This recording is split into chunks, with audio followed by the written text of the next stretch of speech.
Продолжува праксата на Скопскиот кривичен суд со секојдневна набиена агенда за предметите на СЈО. Само 4 има овој месец за насилството во општина Центар. Минатиот месец пак екс-министрот за транспорт и врски Милјана Киевски 15 пати се појави на суд за 16 работни дена. И додека со ваквата динамика, наместо да биде активно учествуван обвинетиот во одбраната, се сведува на голо присуство на рочиштата. За првиот човек на кривичен судијата Иван Джолев пак набиената судска агенда била според законите.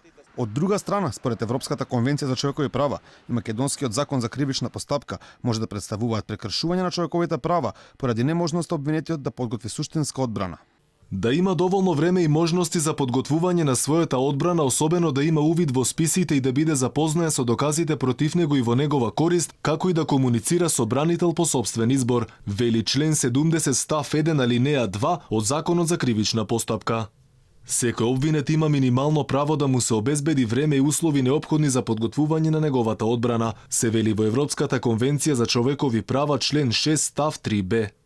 Минатиот месец е на Киевски пред судскиот совет, Народниот правобранител и Хелсиншкиот комитет поднесе представки да се испита дали се нарушуваат неговите основни човекови права со скоро секојдневните судски рочишта, многу често и по 2 закажани во еден ден. Правобранителот Изет Меджити во телефонски разговор за Алфа рече дека не може да му наложуваат на судот кога да закажува рочишта, иако има основ за сомнеш за прекршување на човековите права.